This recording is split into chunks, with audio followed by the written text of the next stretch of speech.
so we would work together on issues. And it was funny because we would be sitting in Small Business and Commerce, which I was vice chair, and she'd lean over and go, hey, what is this going to do to business? I'd say, well, here's what it's going to do, and here's what's going to happen. But if it was a social issue, I'd lean over and go, hey, what's going to happen in the community? And so I learned then to work across the aisle and kind of bridge those gaps. And so through the F-35 process, we began to try to figure out how to land those fighters. And we passed a package of 7 bills that came through my committee. I was chairman. Bill Holtzclaw was in the Senate. So we worked together, passed those 7 bills, and we got the governor to sign them, and Governor Ivey to sign them in to law. But the key part of the process was we had something in Alabama that nobody else had, the Tuskegee Airmen. So as we began to try to get the F-35s, we had to figure out a way to make that work, to make that equation work. So we reached to our friends across the aisle and said, hey, we have the Tuskegee Airmen, they can be the Red Tails. Let's bring them to Alabama. So we were able to sell the state because we love our military, we love our history, and we brought that package together. And so through that Veterans Affairs Committee, that's when I began to see the rewards of some of the work that we had done so hard. You know, so many times you get kind of pushed and drugged, but those are some processes. So when I got to Montgomery, to D.C., one of the first things I did was say, hey, you know, I told my veterans I'd serve them, I told my farmers I'd serve them. And so I was able to get on the Veterans Affairs Committee, and everybody in D.C. didn't really want that committee. It's a shame to tell you this, but it's the truth. Veterans Affairs Committees don't raise a lot of money. They don't have the purse strings. And the VA is broken. I was actually in a hearing the other day, and I asked one of the people at the VA, I said, how many veterans we got in our country? They said, about 2.1 million. I didn't know if that number was accurate. I said, how many employees we got at the VA? About 700,000. So it's a 3-to-1 ratio. Now you think about it. I talked to a veteran yesterday that's been on a wait list for a hearing for 16 years. And in Washington, D.C., we've got a 3-to-1 ratio. You give me a classroom where a teacher's only teaching 3 students, be the smartest, best students you've ever seen. But we're asking our teachers to take on 25 or 26 or 30 people in the classroom. We got a Veterans Association administration in D.C. that has a 3-to-1 ratio, and they can't take care of the veterans. So we have to start fixing those problems. And that's why the politicians don't want to touch it, because they're like, oh, they don't want to be on veterans, can't raise money. It's a broken system. It's a broken system, but we can fix it. And we have to start working in that direction. And so one of the things that happened to me just 2 weeks ago, and I was talking about Madison Cawthorn just now, I was fortunate enough going in to get the Veterans Affairs Committee, but to be chairman of the ranking member, not chairman, of the Economic Opportunities Subcommittee. And Madison Cawthorn and myself were the first 2 freshmen Republicans, probably the only 2 from the delegation, or at least my 2 bills will be the first 2 to pass into law. They came out of the House last Wednesday night, 2 weeks ago, for veterans. And so we're able to start making some things happen. So to be the first, with Nancy having a gavel, and me being a Republican from Alabama, to be able to get things into law already, that shows you can get some things done. The system is somewhat broken, but there's still opportunities to work together. My son tells me a story, I told it this morning, but that they put the ants, he said they were doing an experiment, they put red and black ants in an aquarium, and they watch them, and they begin to build tunnels, and everything's fine, right? You know, so they're building the tunnels, they're living their lives, until somebody shakes the aquarium, and then they turn on each other. We as American people, regardless of our political backgrounds, we need to figure out who's shaking the aquarium, right?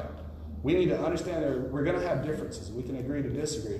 But we have to figure out a way to start working together. But I found with the Veterans Affairs Committee in D.C., we can do those things because there are truly Democrats who honestly are veterans who want to help. And so we have opportunity to start bridging the gap. We're seeing the same thing in ag. I'm on the ag committee, and there's a couple of those hearings that got pretty political, and I'm going to tell you, it was a little upset to start with. But through the process now, the broadband, that is something we kind of all agree on, because we know with the COVID, everything getting shut down, that broadband is really important for rural communities, because those kids are trying to do school online, people are trying to get doctor's appointments online, and broadband is huge. And so the last time Congress did a broadband rollout, if you will, they had some money they put in the process, and it sped up a lot of services in certain communities, but the rural areas still didn't get any service. So now we've got to start saying, look, we don't want it just to be faster in the suburban areas, right? We want it to be faster in the rural areas. And so because those kids need to go to class and they need to have a doctor's appointment, so we've just managed to put some money together to help roll out, hopefully increase broadband to more of the rural areas. And that's something on the ag committee that we've been able to work together across the aisle. So those are some wins we're getting. And I don't get a lot of wins in D.C., but we've had a few, and we've had some in our history here. So we're excited about those. But I want to tell you some of the things that concern me going forward. I just got back from The border was a week ago Monday, which would have been, today's Tuesday, right? So today's Wednesday. Yeah, so that's my life, y'all. I live it in 15-minute increments. I was self-employed all those years, and I just get up and go do the job, and now it's like, oh, you got to be here, so I lose track of days sometimes. But anyway, so Monday was a week ago. I'm in El Paso, Texas, and so I want to go down because in March we had 172,000 people cross the border, and so that's Montgomery's population every month, right? That we're replacing American citizens with people we don't know where they're coming from. And so the things that concern me about the border, what you need to know is, right now the Mexican drug cartel control the U.S. southern border. And what they do is in Mexico, they control segments. And so this cartel, El Chapo's crowd's running this crowd, and you got one running this section of the border. It may be 4 or 5 miles long, but they have sections of that border they control. So in order to come into this country, what you have to do is pay passage to the cartel. You can do it a couple of ways. This is the kind of things I began to learn that really troubled me, and I want to share with you because the media's been shut out now. And so as your congressman, and it's my responsibility to have oversight. And so we went down, and so what they're doing is the cartel controls this section. If you want to come through, if you're from Syria, it's $20,000. If you're from Iraq, it's $20,000. If you're from the Triangle Nations, further south in the Americas, would that be El Salvador or Guatemala, which, El Salvador is the base of MS-13.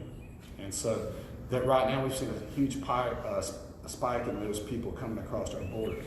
But it's about 8 or 10 grand from those parts of the world. And then if you're in Mexico, it's about 4 to 5 grand to cross the border. So what you can do is say you're a Mexican citizen and you want to go to America, and you say, me and my family, we want to cross the border here. So you cut a deal with the cartel, and so, well, for you and your wife, sir, it's going to be 10 grand. Well, you have one or two options. You can tote drugs across the U.S. border if you'd like in a backpack for us.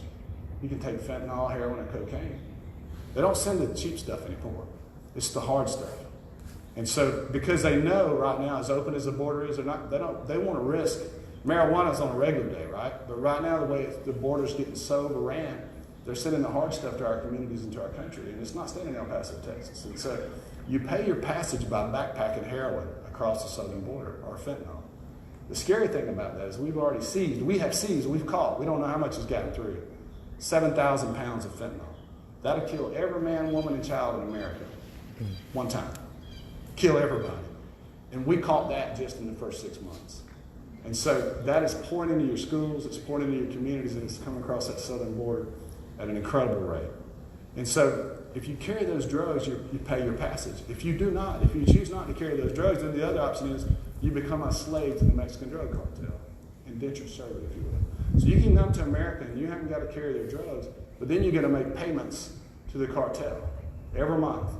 And if you don't make the payments, they know where your family lives. And so on the surface, that's what we're facing as a nation. It's a humanitarian crisis. And I tell everybody, a secure border is a compassionate border because we have about 20,000 unaccompanied children right now. $11,000 a pop is what the cartel makes by getting that kid across the border.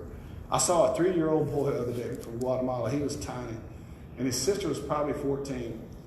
They had 3,000 miles they had traveled, and then the cartel gets them through the desert and across the border, and we got them in an emergency intake center in Fort Bliss, Texas.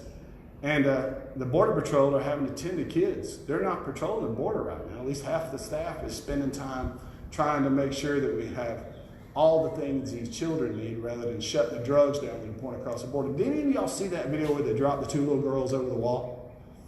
Did you see that? Some of y'all? That shocked me because the border wall, if you look at it, the Trump wall is probably, my goodness, it's probably 16, 17 feet high. So the cartel takes a ladder, they get these 2 little girls, they're under age of 4. The youngest one could have been 2 or 3, she was tiny. They drop them.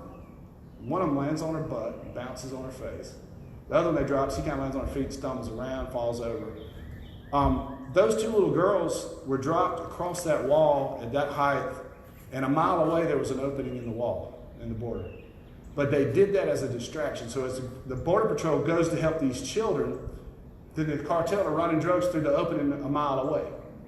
That's the kind of people we're letting run the southern border of the country right now. And so long term, we're going to have some issues with that. That's going to be a problem for us. And so I'm trying my best to make sure that I keep you informed because they don't want the media in. And honestly, I got detained by security the other day on Fort Bliss. Because I was standing outside the emergency intake center, which we've never had one of those before, but there's so many children coming in. The Admiral said, we're building the bus as we drive. In other words, we've never had this kind of influx. So we're trying to figure out how to handle all these kids coming across the border.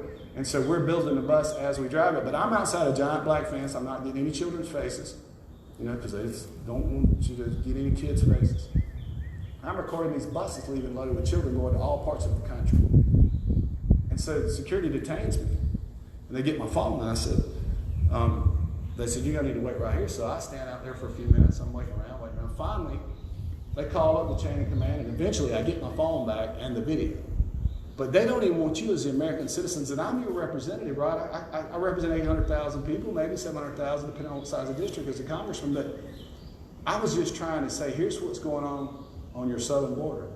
And as we asked those questions in the hearings, the Admiral wouldn't give us the answers. Like, so one of the questions one of the members asked is, why don't we send the kids back to where they came from, to Guatemala or Mexico or wherever, what country it is, And the response the Admiral gives us is, well, they just really don't know where they live, or they can't, just rural areas, they can't describe to us where they need to be taken to, and all these kind of vague answers, right, as to why we're not shipping these children back. And like, so what are you going to do with them? Oh, we're going to send them to an address in the U.S. So you grew up 14 to 17 years old in a community your whole life. You can't tell the Border Patrol agents how to get you back home or where you came from, but you have an address in the U.S., and you know exactly where you're going. The crazy thing is our government is not doing the criminal background checks on the people we're sending those children to. So are they going into sex trafficking? We don't know. Are they going into some drug homes? We don't know. Are they even going into people they're kin to? We don't know. And we can't get those answers. But we're going to continue to press. And I wrote a piece that was published in FoxNews.com, I guess, yesterday, myself and Mark Meadows, about the things that we're facing on the border. And the biggest mistake the Biden administration, I think, made, two things. They stopped the wall, number one. And then they advertised the no longer remain in Mexico policy. So what we were doing prior to that, Trump would have you remain in Mexico until you went through the asylum background checks and all that stuff, and said, okay, so you qualify for asylum or whatever, you can come across the border. The Biden policy changed it. It said, we're not going to do background checks any longer in Mexico. Y'all come to America and we'll do them here. So they pour across the border, they go through this process, and then they've got a 90-day court date that they never come back for, and we don't know where they went. And so we caught 2 known terrorists already and 10 known sex, what do you call them, sex offenders? So we've captured. We don't know what's getting across over there. So that is a crisis. We're going to continue to bring that to your attention. We're going to let you know. And call your members of Congress and say, hey, listen, especially your senators, and say, we need to shut this issue down because it's going to cost us down the road. There's 57 dialects of Spanish just in the Americas. So how do we educate those children? How do we take care of them? And we're going to replace the population of Alabama in another 2.5 years at this rate. And so you guys, it took us a long time to develop this state, this infrastructure, and the healthcare systems, and the roads, and the houses that we have. Can you imagine replacing this population every 2.5 years? It took us 100 years to get here. And they're doing it just like that. And so that concerns me for the future of our country, and certainly for the amount of drugs that are pouring across and the people we don't know are coming here. They're not always on our team, right? So that's a concern going forward. And so just to let you know, that's one of the things I think we need to be, we've done a good job, and I've been surprised actually, most of the media has not been allowed in, but we've been able to get some traction on that to bring it to your attention. And so it's a pressing issue right now. Inflation and the printing of money is another concern I have for our country. And so I'm kind of filling you in the things that I see going forward that we got to fight against. But we printed so much money in the last COVID relief package. We surpassed what we spent in all of World War II.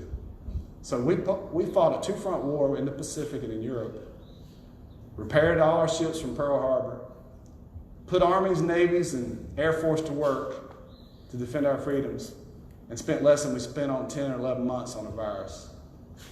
Think about the amount of money that we're printing to do that. Trillions of dollars. And the concern for me with the bailout, I call it a bailout, 91% of the last COVID package wasn't about COVID. It was really about political payoffs. 9% went towards stuff that we would think of as COVID. 91%, $600 million went to San Francisco. Just wrote a check to Nancy's district for $600 million that our kids and grandkids are going to have to pay back. And so it wasn't ever about code, but it was about control. And I said from day one, I said, do not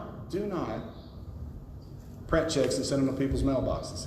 You as small business owners, y'all know how hard it is to find labor right now? We saw this coming, and it wasn't an anomaly. It wasn't something that nobody couldn't predict, but nobody would listen, right? I said, let the American people go to work tax-free. Let the citizens go to work. Don't hold any taxes out for 6 months. They'll show up. They'll work. Businesses, we won't have a supply chain issue. We won't have all those issues we're facing right now with chips and that sort of chips. Some of those are coming from China, but so many issues right now that if we had kept people working and sent them money tax-free, let them earn their paychecks tax-free. But government in D.C. never wants to do that. They want you to send your money to them so they can pick the winners and the losers, and they can redistribute your wealth. And so those are the kind of things that are going on. And so about this infrastructure, I've been asking about infrastructure. Same concerns there. I mean, only 5% of it's actually roads and bridges, right? So they're fixing to spend a few more trillion if Biden gets his way. And we're not really going to build roads and bridges with that money. We don't know exactly where all that money's going to go. I'm okay with roads and bridges. I think those are good investments. Actually, infrastructure in that respect gets a return on investment. But so much of this next package, and they polled infrastructure, it polled really high, and they're going to call this next package infrastructure, but it's the printing of money and redistribution of wealth in children's future. And so we'll continue to fight on those things. So those are the kind of issues we're facing, immigration and inflation. I think those are two things that you just need to have on the radar screen. Hopefully we're pushing to kind of get things, I'm glad to see that they're starting to kind of do away with some of those unemployment checks and letting people sit at the house their own, because we need to get the American people back to work. And I said it earlier today, there's nothing like a job, right? I mean, there's no government program that can match up to a job. And being a business owner or creating jobs, that's the reward that we get. And so I want to kind of close, and I'll say this. We have a remarkable office. I was blessed because after the runoff, I kind of knew that I was okay. I was going to win this thing in November. So Heather and I flew to D.C. and started interviewing.